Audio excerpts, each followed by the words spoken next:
Bonjour à toutes et à tous, aujourd'hui on se retrouve pour une nouvelle vidéo qui va parler à nouveau de gouache et de fan art. Vous commencez à avoir l'habitude, depuis quelques mois, la gouache a une place importante sur ma chaîne, mais j'aimerais bien retourner vers d'autres médiums dans les mois, semaines à venir. Peut-être que vous aurez des vidéos là-dessus, du coup dans plusieurs mois, mais pour le moment j'avoue que je suis dans une phase gouache à fond. Et pour mon plus grand plaisir, puisque je m'amuse énormément à faire de la gouache, même si j'arrive encore à me foirer, pas forcément sur cette peinture puisque j'en suis assez contente, même si j'ai expérimenté quelque chose et parfois je suis revenue dessus, mais pour une illustration que j'ai fait il y a pas si longtemps que ça, je trouve que j'ai mal géré ma gouache. Ça arrive, c'est comme ça, il y a des moments où on se plante et c'est bien de le reconnaître. Mais revenons en arrière, concentrons-nous sur la vidéo puisque l'illustration dont je vous parle, je ne sais même pas si j'en ferai quelque chose ou si je la montrerai peut-être sur mon Instagram, mais il n'y aura pas de vidéo dessus en particulier puisque je n'avais pas spécialement envie de filmer à ce moment-là.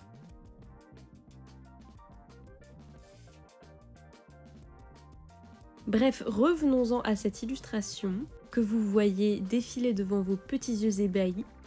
C'est une illustration que j'ai faite dans le cadre d'un concours qui avait lieu sur X, anciennement Twitter, et j'avais envie de vous la partager puisque je la trouve plutôt chouette, déjà, premièrement, et c'est l'occasion aussi de parler d'une œuvre que j'aime particulièrement, One Piece. Pour ceux qui n'auraient absolument aucune idée de ce qu'est One Piece, même si j'en doute un petit peu, on ne sait jamais, c'est une œuvre slash manga qui parle d'aventure, de trésors, d'amitié et de plein d'autres choses, mais surtout de liberté. Pour ceux qui n'auraient aucune idée de ce qu'est l'œuvre, je vous invite à lire ne serait-ce qu'un chapitre ou deux, ne serait-ce que pour avoir une idée à peu près du ton de l'œuvre ou de l'ambiance. Après, rien ne vous y oblige, mais sachez que vous passez à côté d'un truc plutôt chouette.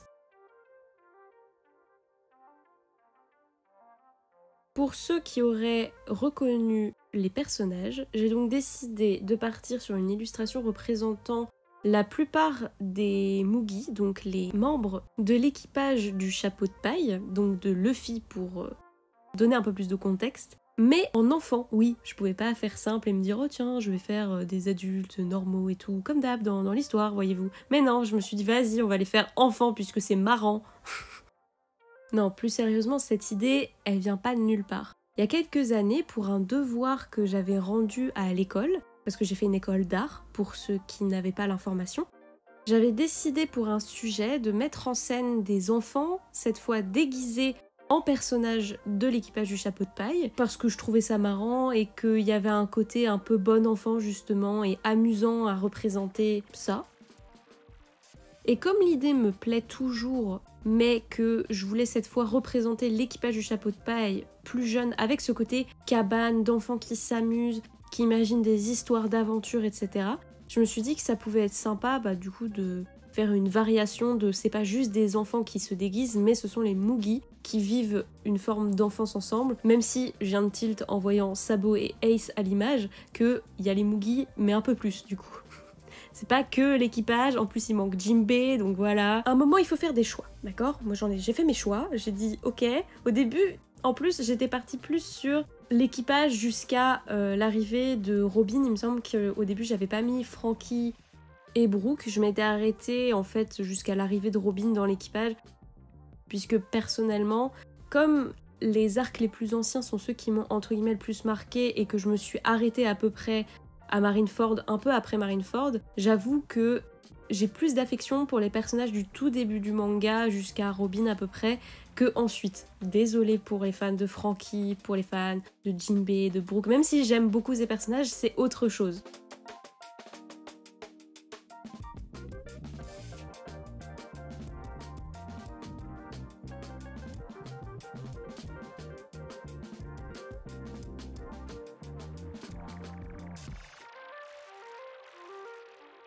Donc l'idée c'était vraiment de créer une illustration pleine de vie, avec une ambiance forte qui rappelle la joie, l'enfance, l'amusement, qui donne une sorte de respiration et qui colle à ce que je ressens quand je lis One Piece. C'est vraiment cette impression de liberté, de joie, d'insouciance presque.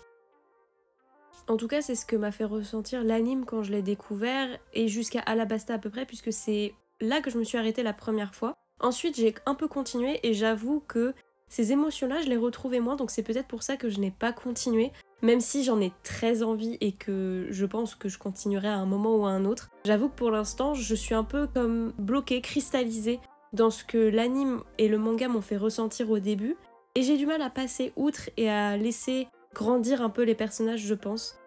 Mais j'ai quand même hâte de voir la suite. D'ailleurs, je suis un petit peu de loin ce qui se passe et bah c'est trop chouette en fait. Donc il faut vraiment que je continue à poursuivre cette œuvre parce que elle offre tellement de choses qui sont belles et intenses que ce serait dommage de passer à côté. N'hésitez pas à me dire pour ceux qui auraient lu ou vu l'œuvre ce qu'elle vous fait ressentir ou pourquoi vous continuez à suivre One Piece ou pourquoi vous avez arrêté si certains ont arrêté, ce serait intéressant de savoir. Et si vous avez un personnage favori, ce serait cool de savoir quel personnage vous attire et pourquoi entre guillemets. Moi je sais que j'ai plusieurs personnages favoris, j'aime beaucoup Baggy, Bon Clay et Ivankov. Voilà, après jugez-moi si vous voulez, faites un portrait de moi à partir de ces personnages, n'hésitez pas. C'est la moi du futur qui fait le montage et je me rends compte que j'ai pas cité Usopp alors que c'est clairement mon personnage favori all time. Voilà, c'est tout pour moi. Je parle un peu moins de technique que d'habitude puisqu'en vrai ça ressemble beaucoup à ce que j'ai pu faire par le passé et ce que j'ai déjà exprimé en vidéo. Là on est toujours à l'étape des aplats et elle va me prendre beaucoup de temps puisqu'il y a quand même pas mal de surfaces différentes à faire en aplat et que je vais revenir plusieurs fois sur plusieurs surfaces pour mieux les définir ou parce que là comme vous pouvez le voir sur la proue, la couleur ne me convenait pas.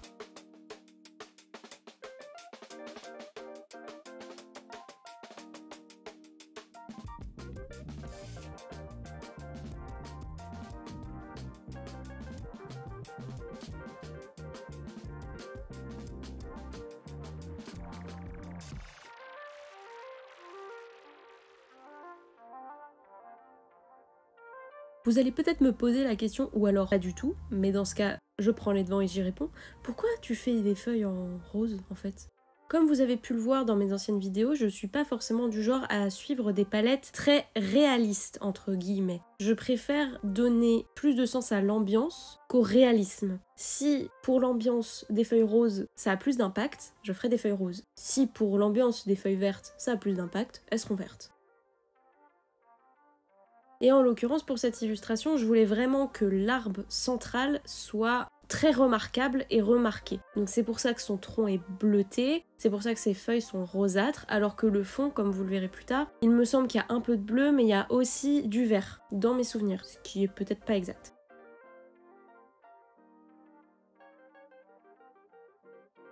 Après vérification, il y a un peu de vert, mais c'est vrai que les teintes principales sont quand même plus bleutées, puisque le sol en fait sera principalement vert. Donc j'ai voulu quand même créer une distinction entre les arbres plus en hauteur et d'une teinte un peu plus bleutée, et le sol et les buissons que vous voyez un petit peu, qui seront un peu plus verdâtres, jaunâtres avec la lumière, etc. L'objectif c'était vraiment que les enfants dans la cabane et le bas de l'arbre du coup, soient ce qui attire le plus le regard. Étant donné qu'en plus il y a des personnages dans la cabane, ça va aider. Mais le fait qu'elle soit dans une couleur assez distincte de l'ensemble de la composition, ça va aussi permettre de décoller et d'orienter le regard du spectateur vers celui-ci. Pour ceux qui ont reconnu le clin d'œil, j'ai fait quelques mandarines, enfin l'arbre sur lequel se trouvent les enfants est un mandarinier, pour faire un clin d'œil au mandarinier qui se trouve sur le Vogue Mary, puisque je trouvais que c'était assez sympa et que on reconnaissait du coup la vibe du bateau qui se transforme en cabane.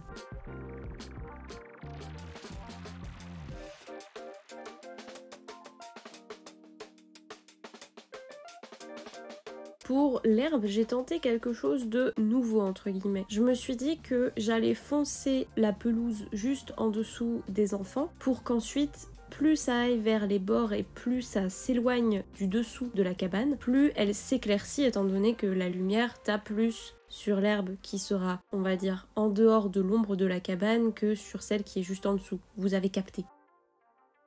Le fait de faire des ombres à la gouache, c'est quelque chose que je maîtrise pas encore tout à fait, dans le sens où je peux faire un aplat d'ombre, mais c'est vrai que des personnages dans l'ombre et dans la lumière, et créer une distinction entre les deux, c'est encore quelque chose que j'ai du mal à faire à la gouache puisque j'ai du mal à faire une distinction violente entre la couleur propre d'un personnage et la couleur qui va être influencée par des ombres ou de la lumière. Pour la lumière, c'est un peu plus simple pour moi psychologiquement, mais étonnamment pour les ombres, j'ai comme un blocage. Donc pour le moment, quand je dois ajouter des ombres assez massives et faire une grosse distinction, j'avoue que je m'aide encore du numérique pour donner vraiment une ambiance, une harmonie un peu plus globale avec les ombres.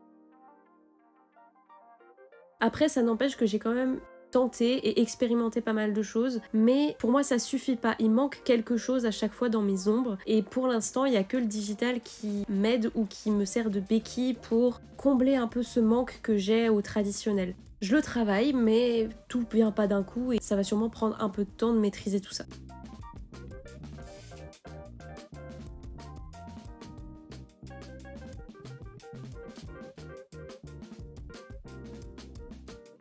Aussi, comme c'est une illustration qui m'a pris beaucoup de temps, je crois que je l'ai faite en plusieurs jours, parce que j'ai vraiment pris le temps du détail, de pousser l'illustration loin dans ce que je fais d'habitude, vraiment d'être précautionneuse, patiente, vraiment j'ai poussé loin le délire, comme on dit. Ce qui fait que ce mois-ci, vous avez une vidéo globalement plus longue que ce que j'ai pu proposer auparavant. N'hésitez pas à me dire si vous trouvez que c'est trop long ou qu'au contraire, c'est plutôt chouette, ça vous permet de prendre le temps, d'aborder ça différemment, je ne sais pas. Voilà, n'hésitez pas à me donner un retour, moi ça m'aide vraiment dans la conception des vidéos, à savoir si vous préférez des contenus un peu plus courts, à peu près 10-12 minutes comme je fais traditionnellement, peut-être même encore plus court, mais là je sais pas trop comment je pourrais faire ce genre de contenu étant donné que dès que je filme du traditionnel, la plupart du temps, même en accélérant, j'arrive au mieux à 13-12 minutes. Mais c'est vrai que c'est plus difficile pour moi d'aller plus bas que ça, sinon j'ai l'impression vraiment de charcuter la vidéo et que vous manquez des aspects entre guillemets importants du processus. Je vois pas trop l'intérêt vraiment de réduire plus parce que je trouve que ça rend l'ensemble moins lisible et moins intéressant du coup pour vous. Après, dites-moi, peut-être que je me trompe et que ce serait plus intéressant un contenu un peu plus court. Voilà, je suis ouverte aux propositions, n'hésitez pas à me partager vos avis.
Là ça y est, je rentre un peu plus dans les aplats dits finaux puisque je commence à vraiment m'attarder sur les petits détails, les petits objets.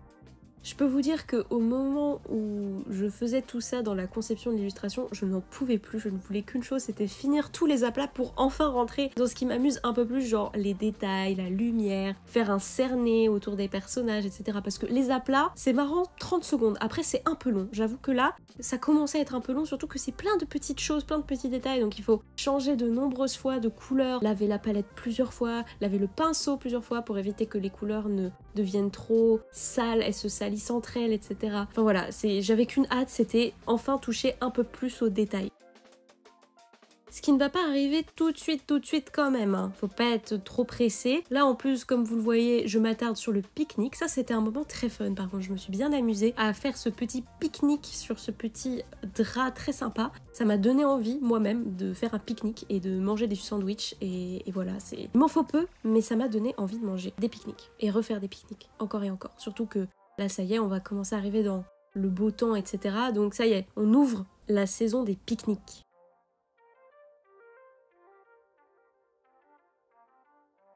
Enfin bref, je m'égare à nouveau, mais voilà, c'est juste pour vous dire à peu près ce qui peut se passer dans ma tête pendant que je dessine. Voilà, c'est...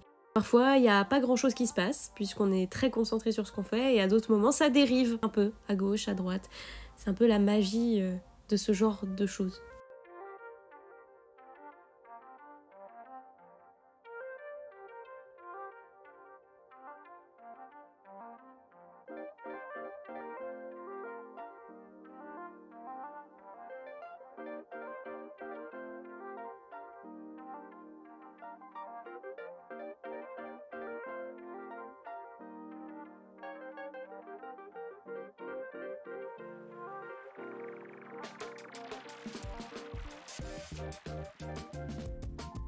Là, j'ai tenté quelque chose. J'avais en tête de faire un genre de plancher pour la cabane, mais je savais pas exactement comment m'y prendre, donc dans un premier temps, j'ai juste fait un aplat assez simple avec une couleur plutôt claire, en me disant au pire, si je dois faire un plancher, je passerai par-dessus soit avec une couleur plus claire, soit plus foncée, pour laisser la couleur en dessous être l'entre-deux lattes, on va dire, de plancher. Ce qui, je trouve, rend pas trop mal et marche plutôt bien d'ailleurs. Je suis plutôt contente d'avoir tenté cette technique, même si j'étais pas trop sûre du rendu que ça allait donner. Et puis le fait d'avoir choisi un plancher qui est beaucoup plus sombre que la couleur de l'aplat en dessous, ça m'a permis de me projeter, enfin de voir beaucoup plus ce que ça allait donner, et ça a permis aussi de donner, comment dire, cette impression de nous sommes en dessous des feuillages, donc il n'y a pas forcément beaucoup d'éclairage, et du coup le plancher est un peu plus foncé. Je sais pas si vous voyez ce que je veux dire, mais voilà. Et je vous en parlais tout à l'heure de cet effet que je voulais donner de plusieurs cercles qui vont vers l'extérieur avec la pelouse. Je suis revenue travailler juste en dessous des personnages parce que je trouvais que ça manquait d'une couleur un peu plus foncée en fait pour montrer qu'il y avait un peu plus d'ombre en dessous de leur corps, logique. On arrive vite à la fin de l'illustration. Comme vous pouvez le voir, là j'ai essayé de mettre l'ombre projetée des feuilles et ensuite j'ai ajouté un peu de lumière là où il y avait des percées entre les feuilles justement. Là j'ajoute un petit peu de lumière pour la fin et souligner les volumes de la rambarde, et on arrive déjà à la fin de cette vidéo avec cette petite goutte de salive que j'avais oublié de faire et qui était du coup la dernière chose que j'ai peinte sur cette illustration. J'espère que la vidéo vous aura plu, n'hésitez pas à le dire. À la prochaine!